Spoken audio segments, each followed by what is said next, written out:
Ja, der Fischer ist einer von denen. Mit dem habe ich mich eigentlich fast am meisten schwer getan. Ich darf es eigentlich so fast nicht sagen, aber ich war so am Punkt, wo es mich fast langweilen. Ja, auf den habe ich mich nicht so wahnsinnig gefreut. Irgendwie hat sich auch nicht so entwickelt, wie ich wahnsinnig Freude hätte gehabt. Es ist nichts Spezielles passiert, habe ich das Gefühl gehabt. Und gleichzeitig ist man nachher dort auf der Bühne, in diesem Casino, und dann kommen die Leute in Schwingung und haben hohe Freude am Song. Und dann bin ich dann eigentlich auch zufrieden.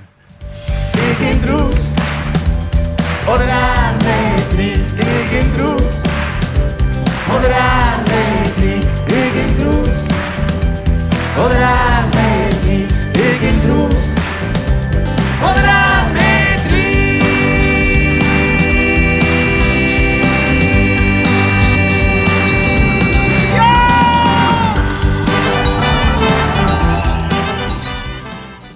Und vielleicht ist die Distanz auch bei diesem Song zu gross. Der Moment der Entstehung, der war, wo die Schlachtplatte veröffentlicht war und wir auf Tournee sind gegangen.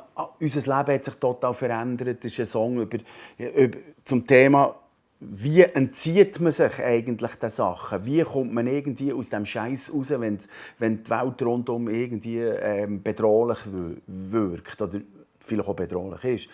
Und das war so mein Punkt. Ich wollte mich abseilen, ich wollte unberührbar sein, ich wollte unsichtbar sein.